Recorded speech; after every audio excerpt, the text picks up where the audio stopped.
Vladimir Putin just gave a second interview about 10 days after the first interview with Tucker Carlson. This time, he was speaking to a Russian journalist who asked the Russian president about that first interview. And boy, oh boy, Vladimir Putin did troll America and the West in general quite a bit in here.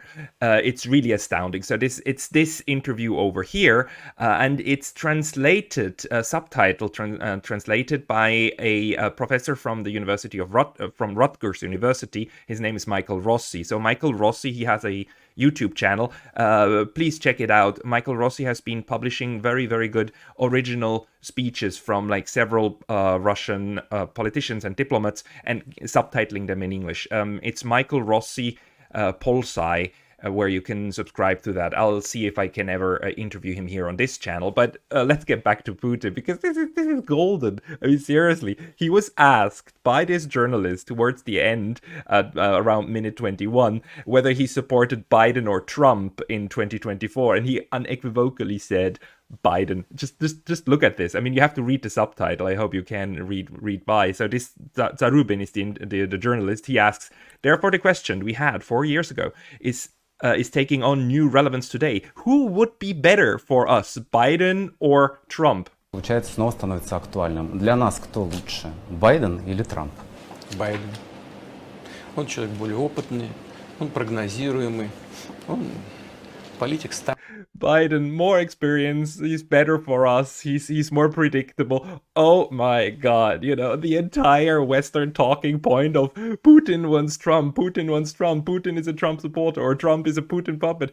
Oh my god, I am absolutely certain that Putin is, of course, aware of this whole idiocy, because Mr. Putin is aware of a lot of the things that are going on in the West, and that I don't think that this was actually honest. I think he's actually right now he's right now playing against this narrative, and actually, you know, if this was Mario Kart, he would just be in his little go-kart and throw in a little banana peel behind him, on which the entire Democrats conundrum thingy could like just slip on, the entire collective West media just to slip on, because actually after this short passage here, he says that in the end, Russia will work with whoever the American people elect. And I think that's the appropriate diplomatic answer, and probably also what Putin really thinks, because Russia has proved that time and again that they just work with anyone who's in power. I mean, they know they can't change it,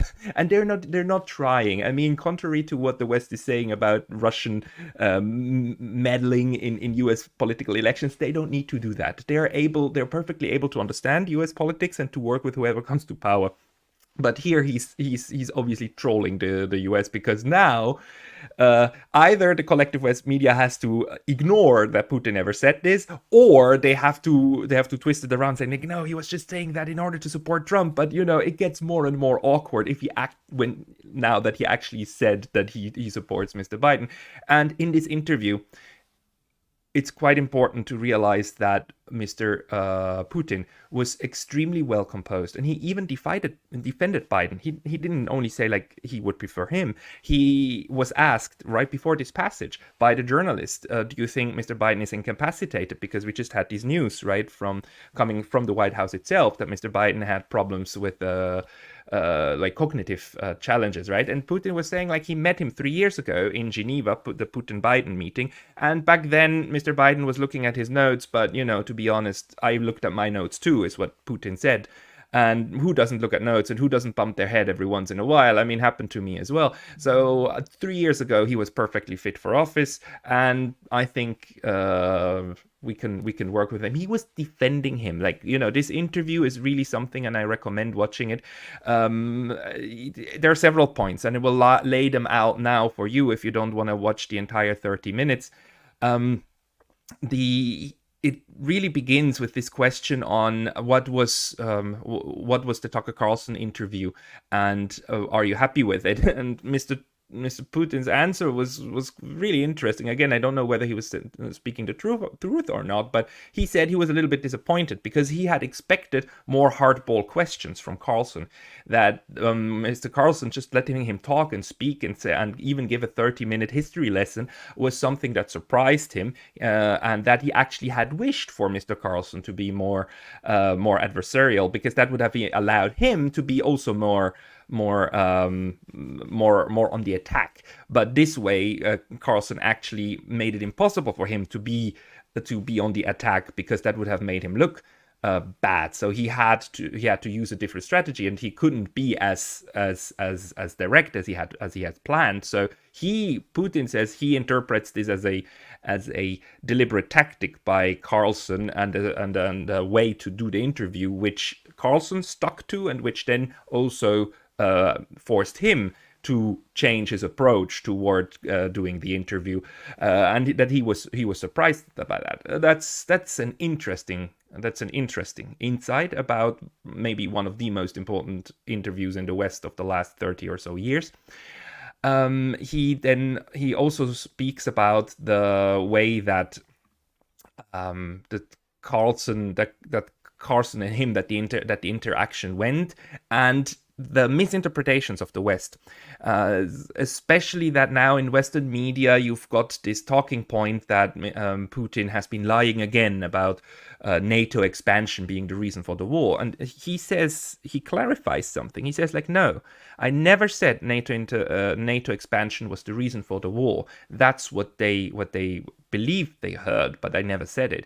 Putin says that the immediate reason for the military intervention, the large-scale invasion, or the military operation, as they call it, was what was happening in the Donbass. He says that NATO expansion was something that Russia never wanted, and that Russia was lied to time and time and time again.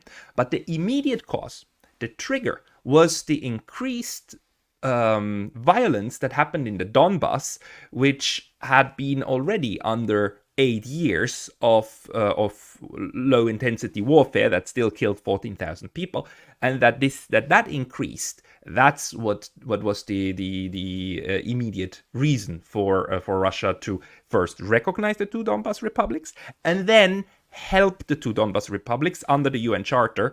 It's really interesting that Vladimir Putin still puts so much emphasis on the legal aspects of how he thinks this entire thing is actually not a breach of international law, but actually in accordance with it.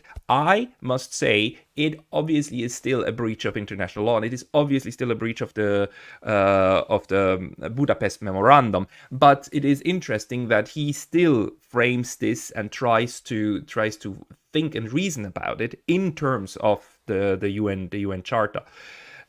And so it's interesting that he says no. We need to differentiate between factors that we are unhappy about and immediate causes that caused the war. That's something worth mention. He then also talked about Julian Assange, because the interviewer asked him, so do you think that do you think that Carlson might even go to prison? Because the reactions in the West has been huge about this. And he says, well, Julian Assange is in prison, but Julian Assange revealed state secrets. Carlson didn't, so therefore probably under the US system he cannot be convicted of anything. But he says also, who knows? Maybe we will have to go to prison for this, but that would just serve as a good example of what the liberal West actually is all about. So interesting little remark again.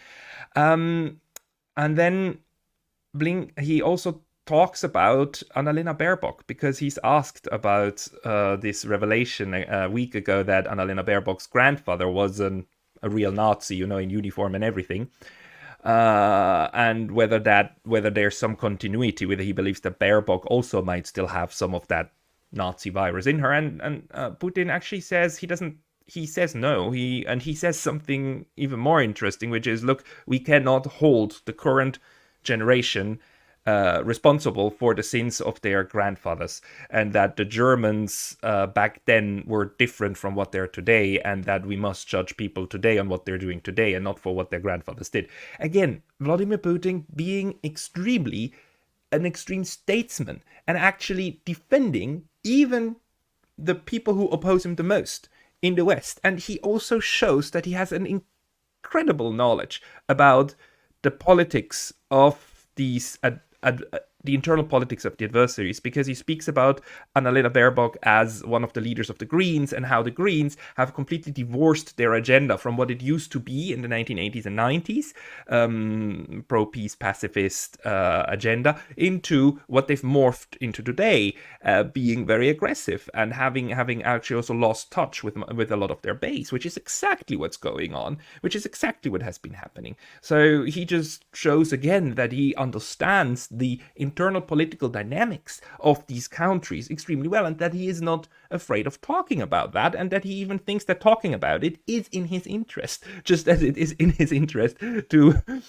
troll Biden and to troll the Biden administration, and actually also show compassion for these other people, or show not compassion but understanding for them. And of course, we always need to ask, is Mr. Putin lying? Is he speaking the truth? As with all politicians. But the one thing we can say for sure is that he believes that saying so to a Russian journalist is to his advantage, and is something that he would want others to believe, right?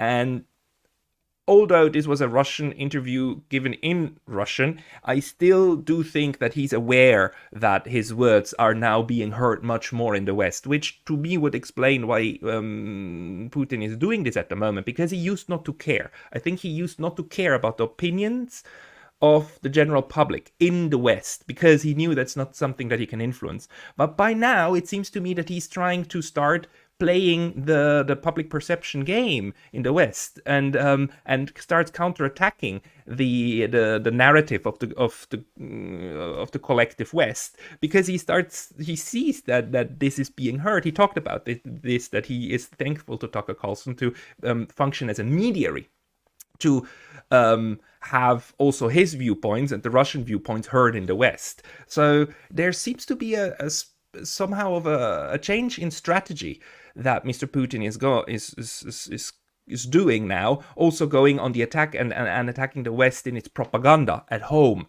where, you know, so far the Western public has been pretty impenetrable, the public opinion, but by now there seems to be a point of entry, and this is interesting. It's interesting. This is something we haven't that much seen before. Not that Mr. Putin says anything fundamentally new, but that he's actually now trying to kind of weigh inside the Western discussion about what the war is about. We'll see what this will do, but by now we know if Vladimir Putin was an average Joe in America and would vote in November, he would vote Biden.